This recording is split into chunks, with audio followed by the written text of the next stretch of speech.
Did you have a bad day at work? Did you fail a test at school? Maybe everyone in your life is leaving you because they're fed up with your otaku fandom that seems to be ruining your entire life due to watching too many magical girl shows from the 1980s. Well, I have an anime that will help make every one of those situations just a little bit better.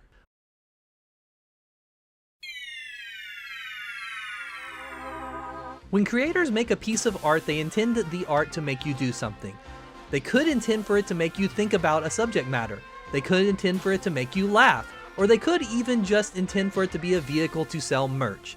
However, the creators can't necessarily predict when or how the audience will interact with said art or media.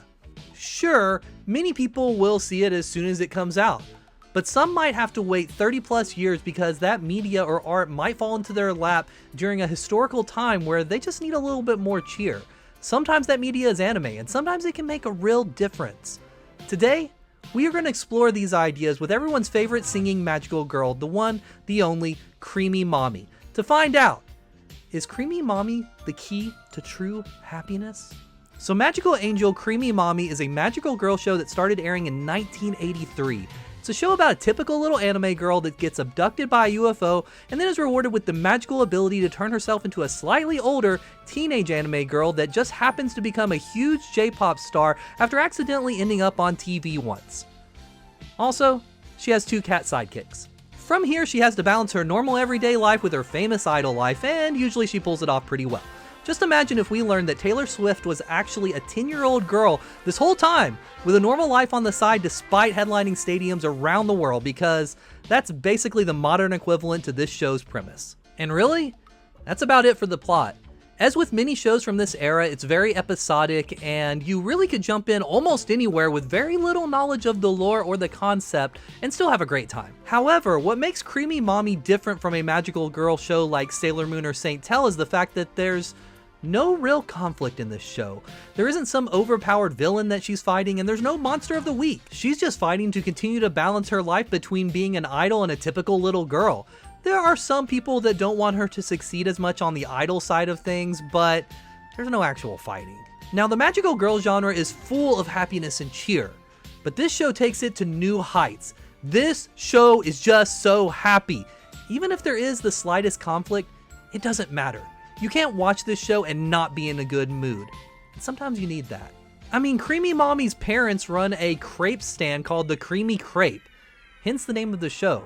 So you know their daily lives are full of fun and crepes. You see, this show is a little bit silly, and they really go all in on it. Sometimes you get an episode where Mami is a little bit nervous about her first kiss being on camera, pretty normal for a 10-year-old, but sometimes you get an episode where she's hanging out with Godzilla, not quite as normal for a 10-year-old, but way more awesome. Sure, this show was made to move product and records, but you can tell they were having fun putting this all together. As a result, the final product is exactly that, fun.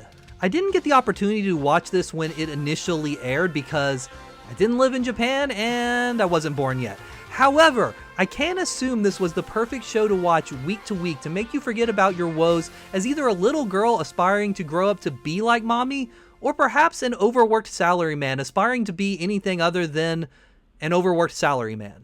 So, Creamy Mami is fun and all, but how did this silly little show have such a profound impact on my life?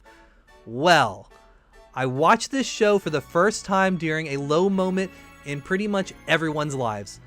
I had my own Creamy Mami Mania experience in 2020. That's right, Creamy Mami helped me through the plague that shut down the entire world, and I couldn't have asked for a better time to have discovered this classic franchise.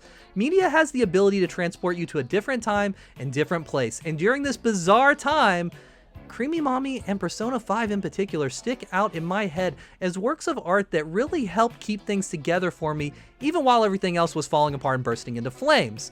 When people talk about 2020 now, sure, I remember the bad, but I also remember a very important magical girl.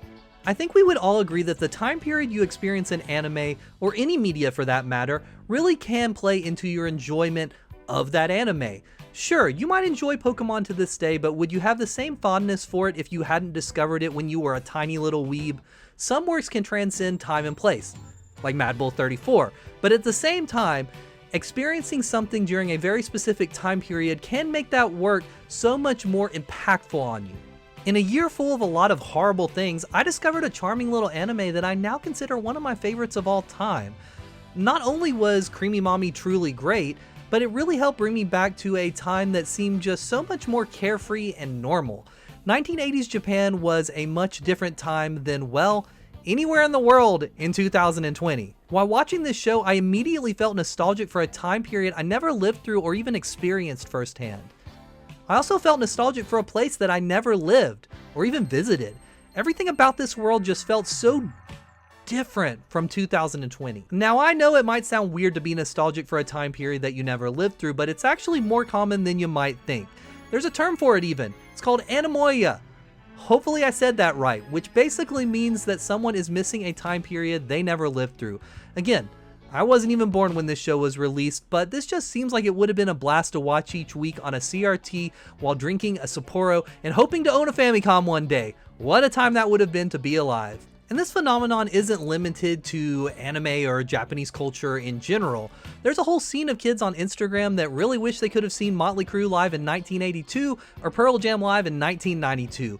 But bringing it back to anime, there's also a huge scene of younger otaku on Instagram gobbling up anime on VHS like it was 1995, and I say more power to them. Regardless of your age, it's hard to deny that the world can be a complicated place, and it seems only natural to look back at times that were simpler with reverence, especially if you didn't live through that time yourself and you're only experiencing the positive memories of that time period. Were things simpler in 1983? I'm sure a lot of things were simpler, but I'm also sure that we would miss a lot of our modern conveniences that are just part of the normal everyday life we live today. For example, did 1983 have Twice? I rest my case. Okay, so Creamy Mami is fun and nostalgic, but what made this anime my go-to distraction during a time period that I really needed a distraction from, well, everything? Well, let's combine all of these things into one concept that could apply to most forms of media but really shines here: escapism. I would even go so far to say that Creamy Mami is the definition of escapism, not only in anime, but all media.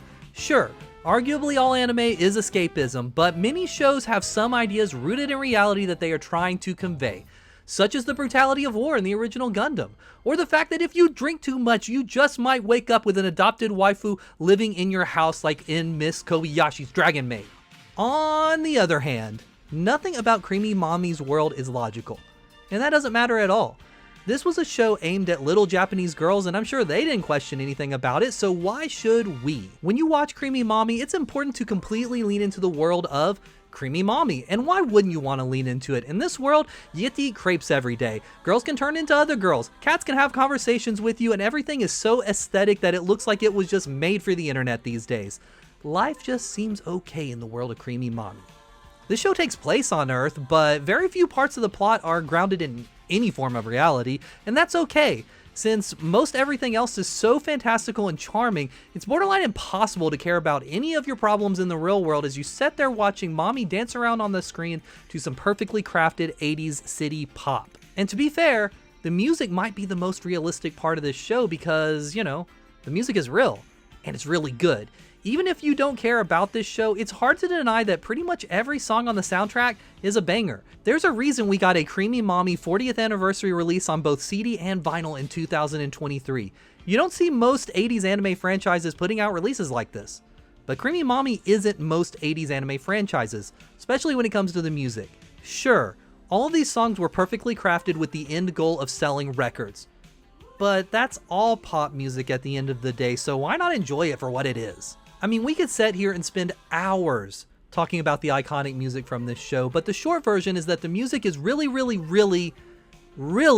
good and adds to every element of the show, especially the escapism of it all. This is a living, breathing world about an idol, so of course it has to have great music, and it delivers on all accounts there.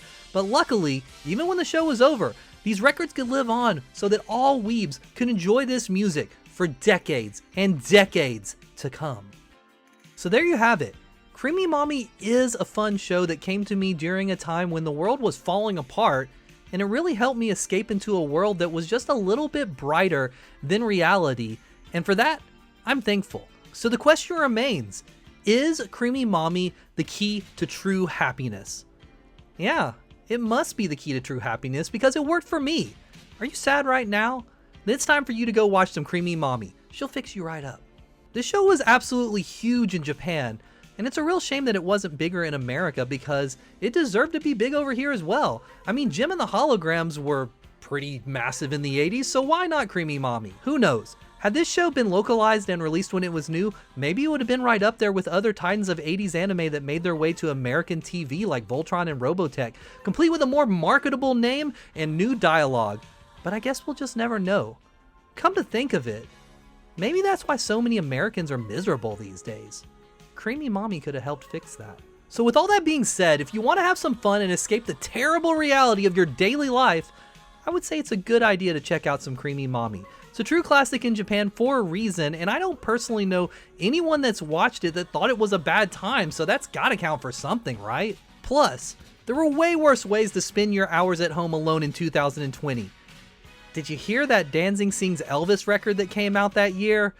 Yeah, that was a thing, and it was just as awful as it sounds. Thank God for Creamy Mami.